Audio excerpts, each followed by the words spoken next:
Some fish are legendary, some are sacred, and some will test everything you've got. Across North America, indigenous tribes have fished these waters for centuries, carving traditions, ceremonies, and survival from every catch. Now, we travel deep into their ancestral homelands to uncover stories behind the fish that shape their cultures, and catch some absolute giants along the way. From the raging rivers of the Pacific Northwest to the untouched lakes of the Great Plains, we're hooking into monsters that fed generations and diving headfirst into the traditions that keep them alive today. I'm Robert Jacobo, and this is Indigifish, Tribal Tales. Are you ready to chase something big?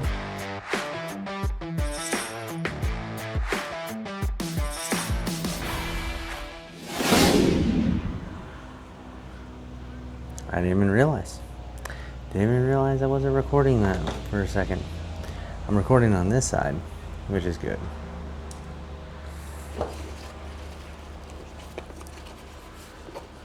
Alright. Another one of those fun hooks. Definitely not barbless. I remember recently I was at a fishing spot, Owens River, and that place you had to have barbless hooks. Just kind of increase the survival rate of the fish, which, hey, completely understandable.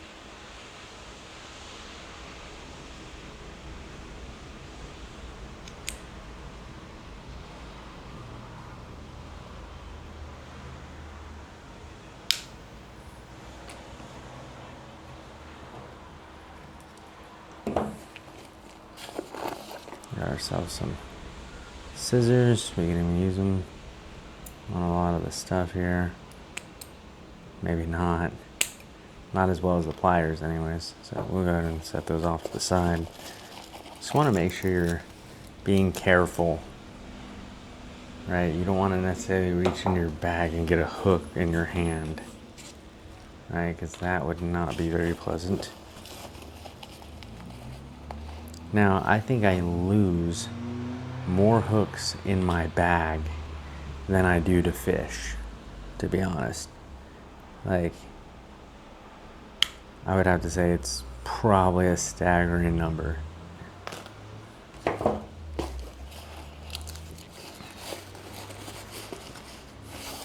But this right here, this is necessary, right? You have to come into your bag. You gotta clean it out from time to time. They get gross. They smell. And they're full of gear that you didn't even realize was there. And gear that you can potentially lose. Like, look at this. I didn't even remember that I had this gigantic 6-ounce weight sitting in my bag. Keep in mind, too, you're carrying all these weights, you know what I mean? Like down to the beach, down to the pier. You're carrying them all over the place. We got some fishing line here. Some more fishing line. Oh, that braid that we were talking about the other day. Looks like we are looking at 65-pound test. That's what we have on our reel. So a bait knife. Knife sharpener. Actually, that's one of my favorite pastimes right there, just being on a knife sharpener. Let's see, we're gonna go ahead and get these and snip this.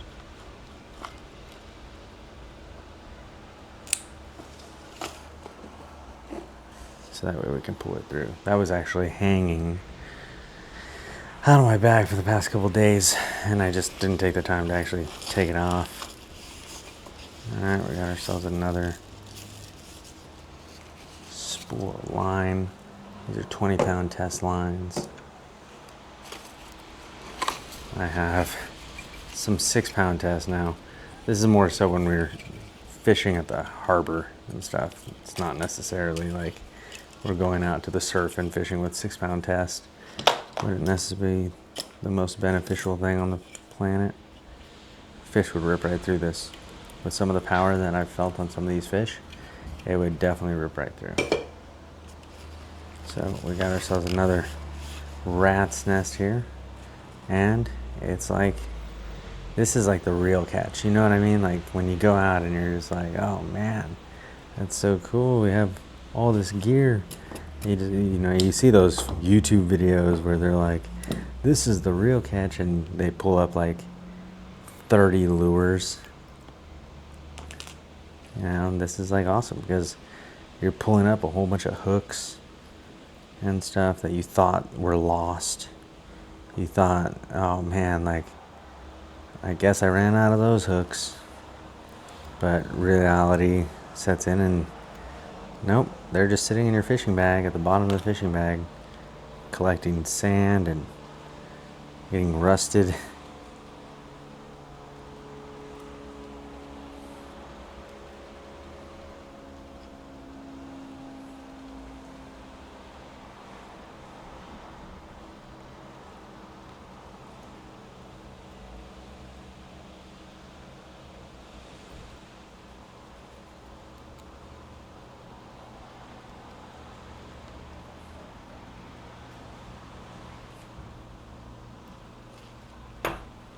I'll take this one, burn this right out of there.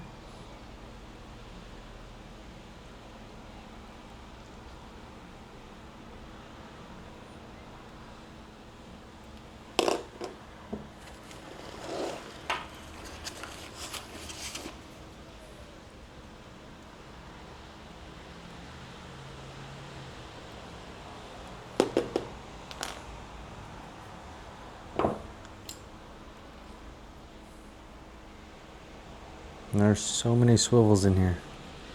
It's crazy.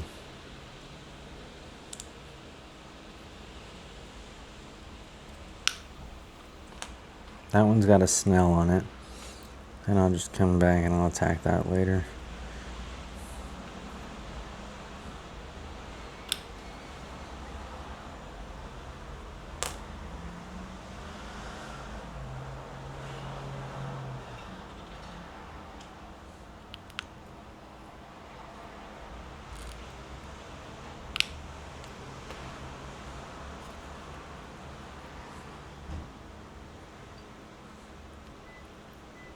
Now, bear in mind, this is very entry-level stuff here, right? Just maintaining the bag and also to the gear. It's not necessarily like I'm rolling out there with super expert gear or anything, but you know, neither are 98% of the other fishermen that are out there, right? They got their gear. It's, you know, what they are familiar with, because that's the biggest thing too, is like, what are you familiar with? You know, like, if you're not familiar with using like a brand new state-of-the-line Penn rod, right, and then all of a sudden someone's like, oh, you need to buy a Penn rod, but you don't know how to use it, you know, it's just as bad as if you were on the shittiest gear known to man, because the gear isn't what really makes the fisherman, right? It's having the ability to know your gear.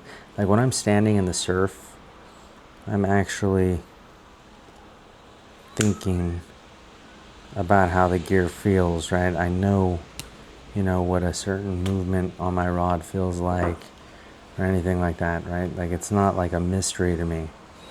But I've been in situations with brand new gear just because of the fact that I thought, oh, well, this brand new gear should help me out. And I have no feel for it. And then I'm sitting there all day wondering why I'm not catching anything. And lo and behold, maybe I've already had a few bites or something. And like, I would have never known because I have no feel. I had no feel for the gear. There's another steel lead that we can go ahead and keep. Those steel leads, they get expensive, right? Now we have a little ball. Oh, there's one more swivel in here. Let's go ahead and get that guy out.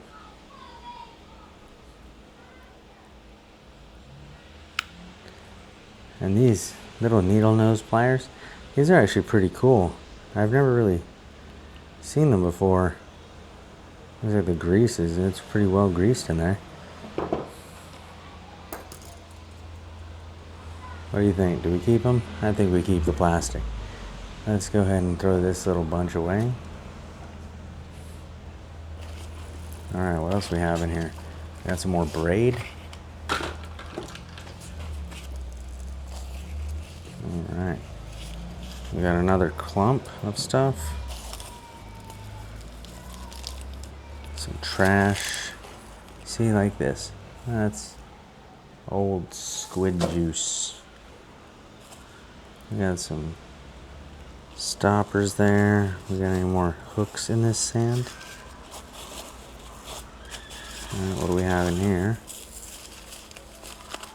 Looks like just plastic bags. We'll go ahead and throw these away. I have some new ones that I'm going to use anyways. Do we have anything in the back here?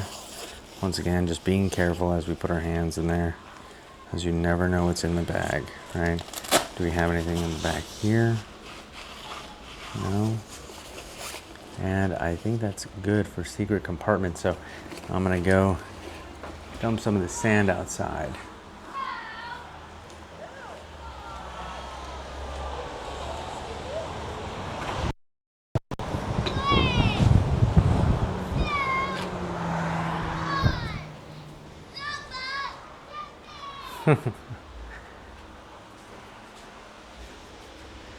You gotta be super stoked about some of the kids that are playing outside. It's, you know, they're enjoying it. It's summer vacation. But coming back to it, right? Once again, I like getting this stuff kind of cleared off. And the lighter makes a very short work of it.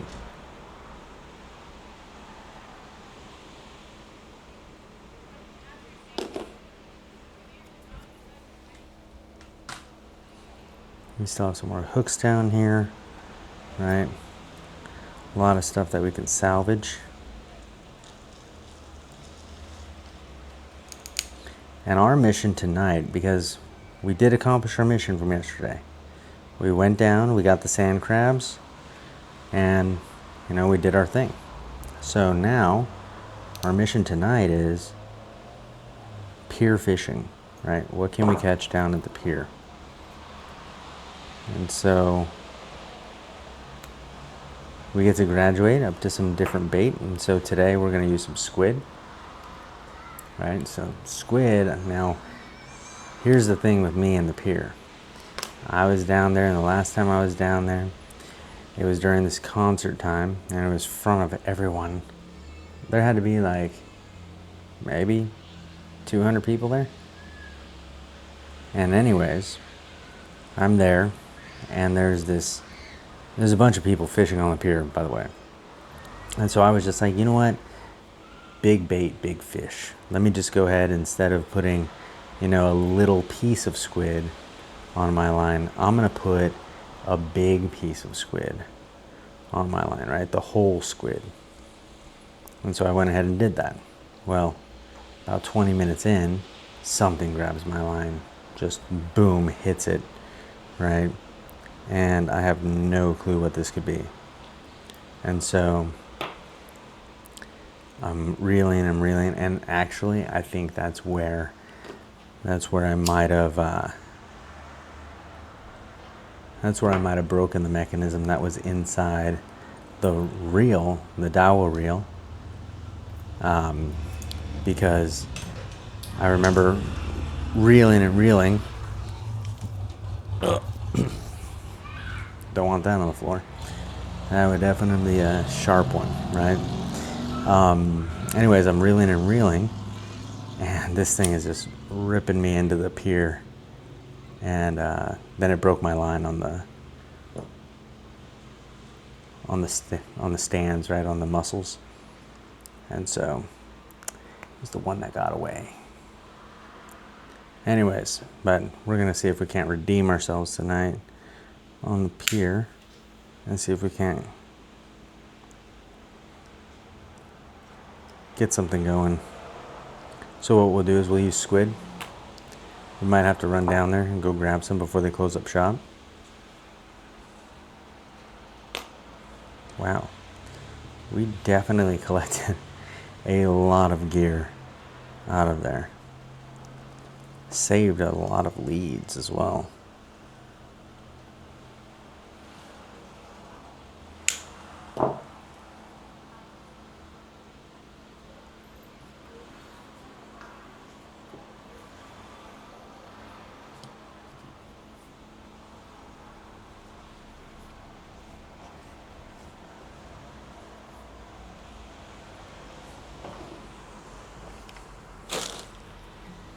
But look at all this. Look at all of this that we've actually collected. It's wild. Like, so many hooks, so many swivels. Right? We have a bunch of weights, stuff, some more hooks and swivels, a lot of different line, right? Some bobbers, and then also too just a couple of accessories. But even the leads, we've saved a lot of leads from just going through that stuff. And now we have the opportunity just to go ahead and put stuff back in the bag. Right? What are we going to put in the bag? What do we want to take tonight? Well, we don't know what we want to take tonight, other than the fact that I think we're going to be doing some bait fishing. Look at, we even have one more hook that actually is trying to play hard to get right now. There we go. We got one more hook that's trying to play hard to get. We're going to go ahead and burn them off there. There we go. I could feel the heat in the hook. So let's go ahead and just pull that stuff off. There we go. Perfect. All right. Oh, and by the way, we got other fishing gear. So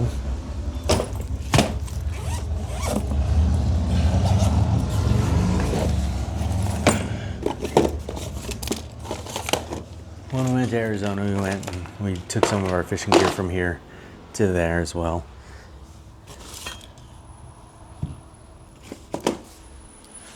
Talk about our weights. No, I'm just kidding. We're not going to use that. But it would be funny.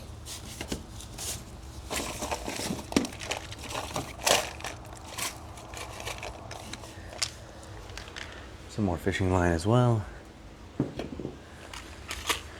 I also, because I was seeing a lot of those black perch, so what I did was I brought some all-purpose panfish, octopus hooks.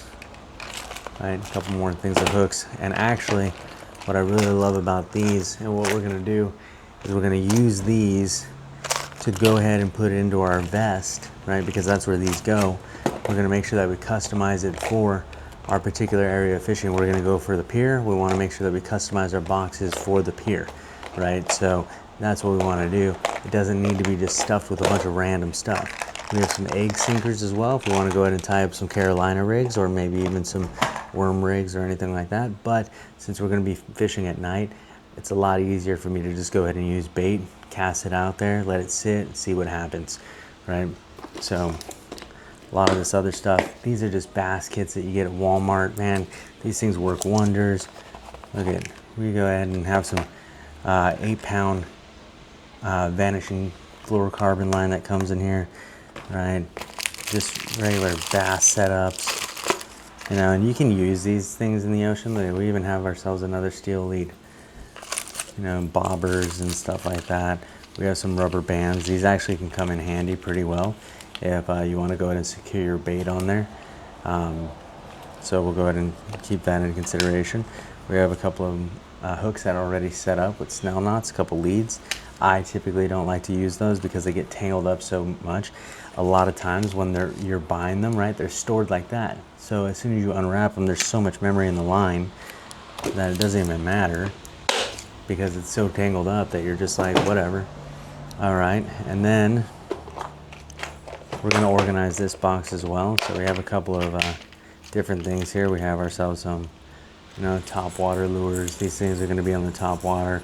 A lot of times you're hitting these mainly in the morning. A lot of this stuff I have mainly for the river, right? The Colorado River. We like to go out there and fish out there in the middle of the desert. We got ourselves our jerk bait. This one, as you can see, it was sitting in the back of the truck, and out there in Arizona, it's about 120 degrees. So what you can see there is a little bit of melting there as well. So this thing has definitely had a little bit of time in the sun. So, but you know, they're still good. They still do their job, right?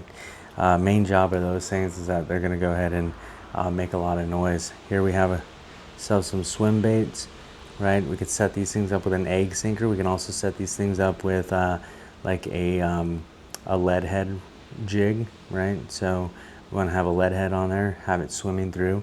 A lot of times you're going to get a lot of predators that are going to be able to chase those swim baits, right? We also have things like our Yamamoto worms, right? So these guys are really fun when it comes to, you know, hitting the bass fish, right? We want to go ahead and demonstrate really quick, just kind of a Texas rig, right? So you're going to go ahead and go through, boom, and then what we're wanting it to do is we're wanting it to come out the backside of the worm there. We're going to bring it all the way up here, right? Oh, looks like we did in reverse. But anyways, right, this would come up like that, and you're going to find the straightest place. So then what's going to end up happening is you're going to put it right through there, and then comes right out like that. You want to make it weedless, you can go ahead and just kind of put a little bit of your hook right there, because that bass is going to come and just smack down on it. And as soon as it smacks down on it, as soon as you pull it, that hook is going to come out and reveal itself right there, right? Or even just worse, just go down and reveal itself, and you got that bass hook, no problem. So let's go ahead and take that plastic off our hook pile, right? Have ourselves a bunch of these little grub jigs, right? You can go ahead and throw these in there, or you can go ahead and have them on multiple hooks. These are good for like panfish and stuff. I have another thing by Powerbait that I really like to use when it comes to panfish, and it's like these like mouse tails. They work wonders. So that's something I want to go ahead and look into. Looks like a lot of this stuff definitely got melted when I was in Arizona. It looks like a lot of the paint is coming square off of these things. So we have our spinning jigs, right? What I like to catch bass on too are these guys right here. So we have ourselves our little rooster tail collection, right?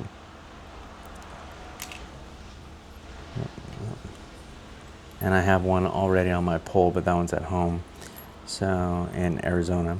So we have our rooster tail collection here, right? These guys are fun.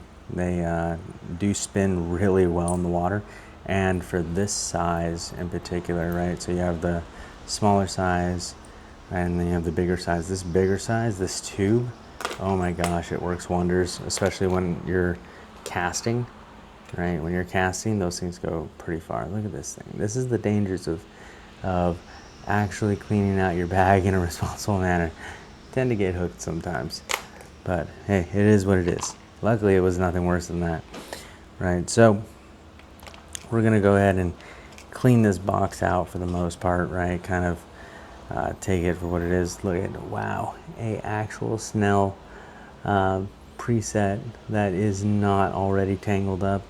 That's amazing. I think I have a couple more in here. Maybe we'll find a plastic bag and we'll store them in there. These are great if you're just really trying to do a quick set. Once again, I personally don't like them. Like, it is what it is. I feel like I can tie my own knots a lot faster than trying to just throw that on there.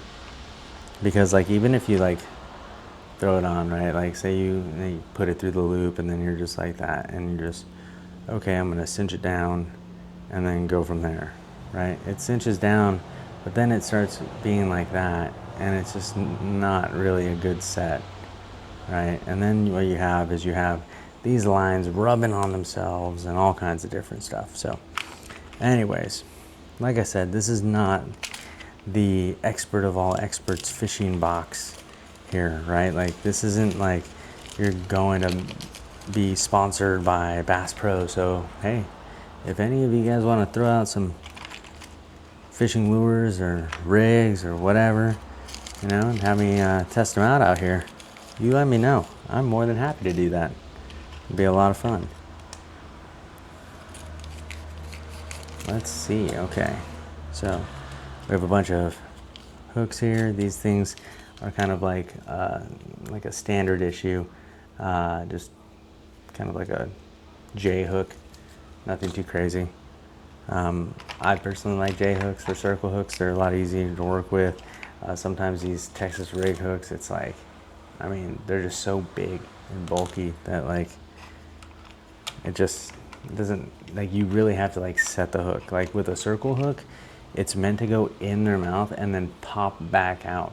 So like, and what I mean by pop back out is like when they go to like swallow, right? Sometimes these hooks, they get stuck in their esophagus. Well, a circle hook, right? The best part about a circle hook is that that circle hook is gonna, like, since it's curved inward, right? It's gonna come back out, not catch on the esophagus, but then once it is coming back out, what it does is it hooks down like that, right, in the corner of their mouth, and then as they're swimming away or trying to yank away, you can see that it grips, right? And so it grips right in the corner of their mouth, and that's how you catch them, right? And that's how I catch a lot of these guitar fish and these bottom feeding fish, because what they do is they go to swallow that bait, then they go to spit it back out, and it just locks right in. And that's why especially with the like the sand crabs and stuff, you don't want to like try to overhook it or anything like that. I know we want to have it as secure as possible, but like the worst thing that you can do is not have your hook exposed, because if you don't have your hook exposed, then what is it supposed to do, right? So okay, so we got some bobbers, we got some more swim baits, right, in different sizes.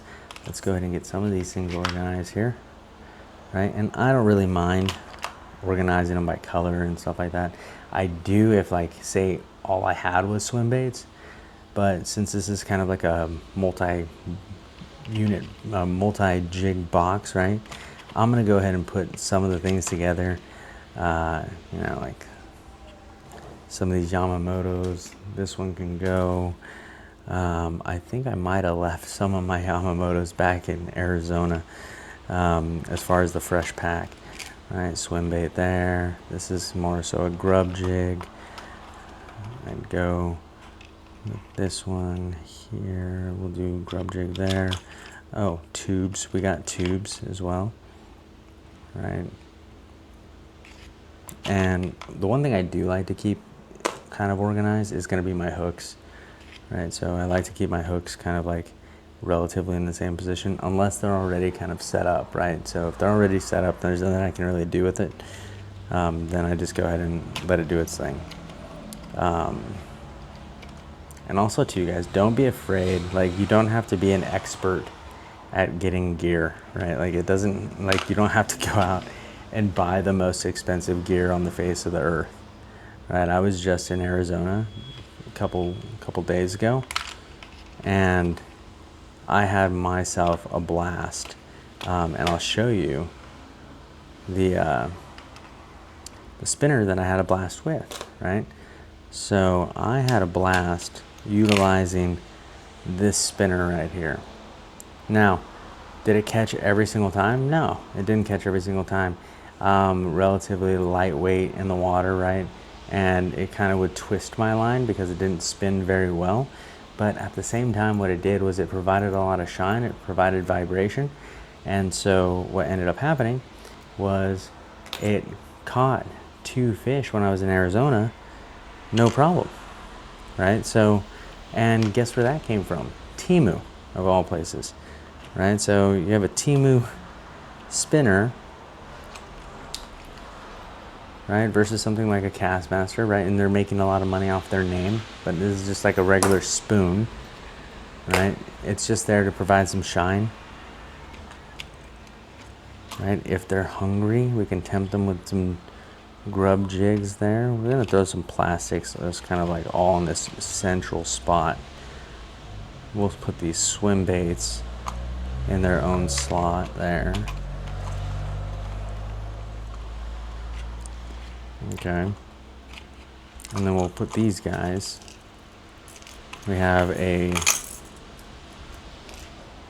floating top water bait, and then this guy, he's a he dives, right? So you're gonna put him on, he's gonna end up diving down and then going from there. Okay. We got another tube here. Okay, we'll take our rooster tails here, and what we'll do is we'll make this a little bit shorter, right? Make that guy a little shorter.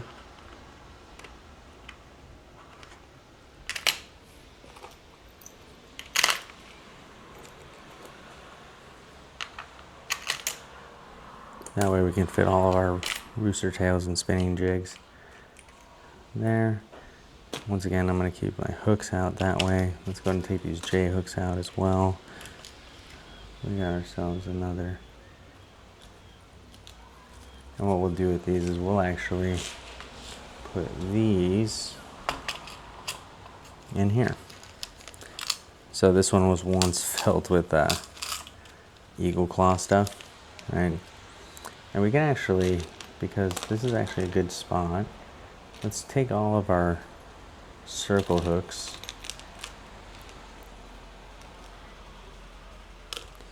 Take all of our circle hooks and we'll put them in here. So that way we have a centralized place of where they are. And since we do use swivels from time to time, right? Then it makes sense for them to be next to the swivels. Let's go ahead and light this guy really quick.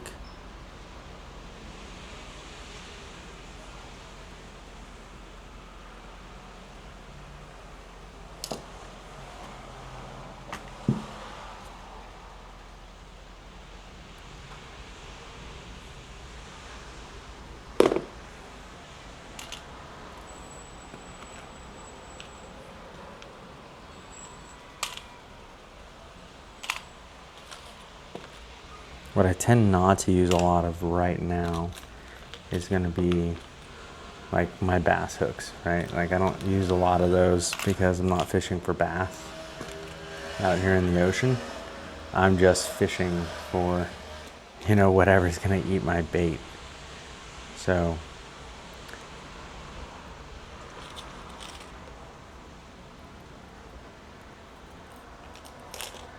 let's leave those guys over there.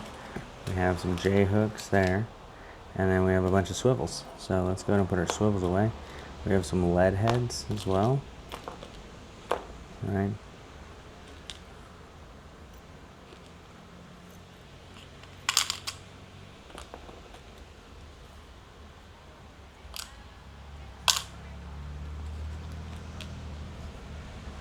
This is actually going to go to one of these steel leads.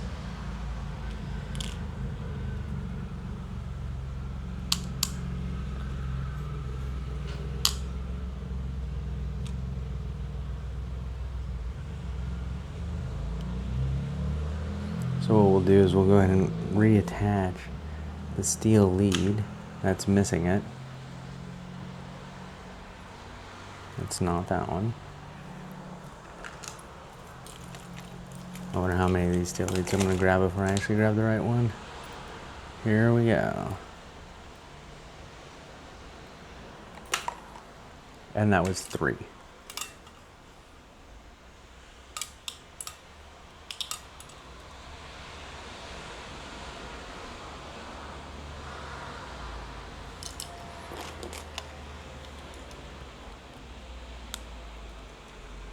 There we are. And back in commission.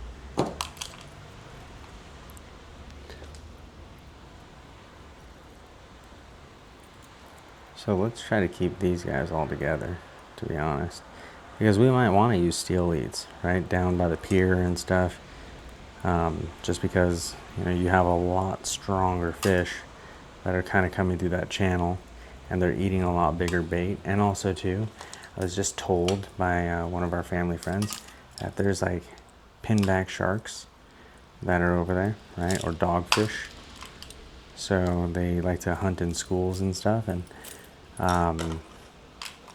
so that could be potentially something that we catch as well when we're out there. There we go.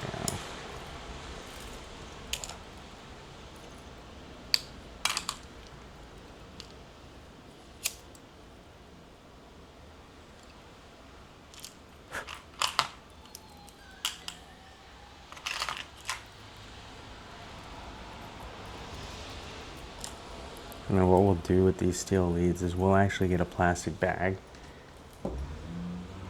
We'll get a plastic bag and put these together. So that way they're not getting all mixed up. And then also to try to avoid that rust corrosion as much as possible. Okay, what do we need and what do we not need from this bag? Now this guy, I cannot wait to see about using him for here. Right, oof. It looks like the sun did some damage when they're there.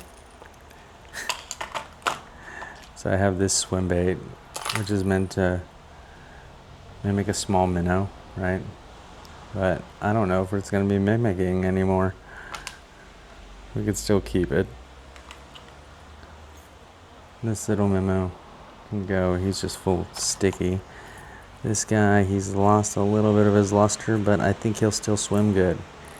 He has caught me a lot of fish, especially when it comes to just kind of being like one of those predatory reactions, which is really cool.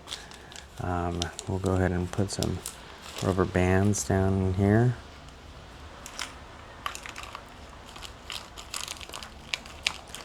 Right. We have these bass hooks, so let's go ahead and put those in this section here. With the other ones, I'm not going to use those there.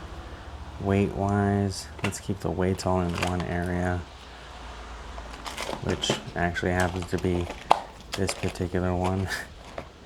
So let's go ahead and keep the weights all kind of close by.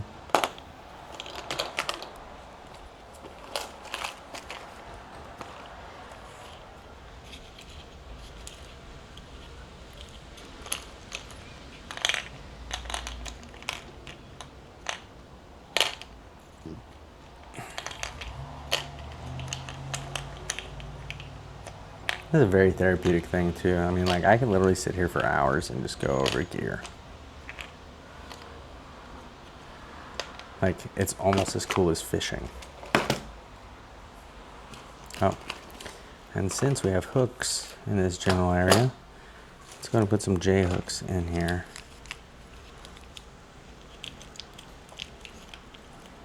Maybe not in that one. It's just going to be too much. Let's take this little swim bait out. It doesn't even fit on any of these hooks.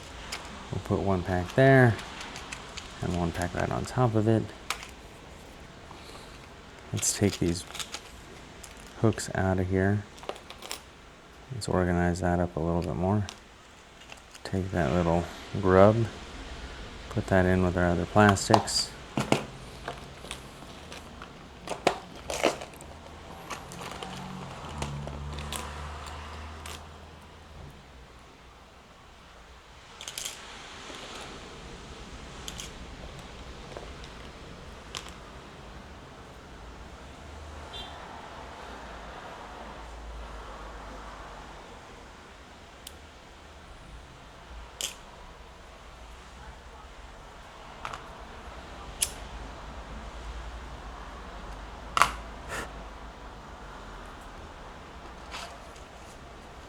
Pull that right off. It doesn't even phase. What we can do is we can go ahead and put some of these lead heads right here next to these bass hooks, because what we would use these lead heads for are more so going to be our worms.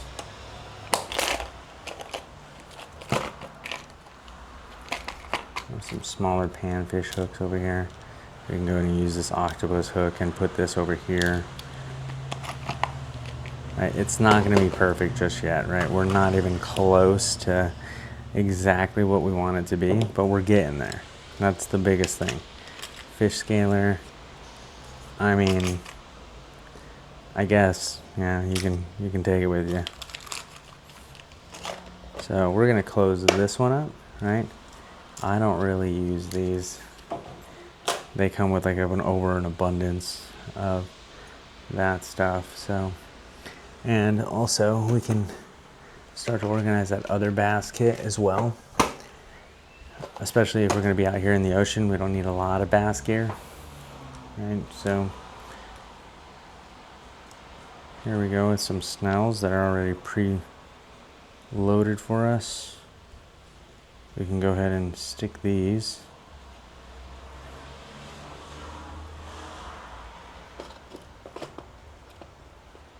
In here as well, but actually I'd rather have them just in this basket. I'm not going to use the snells.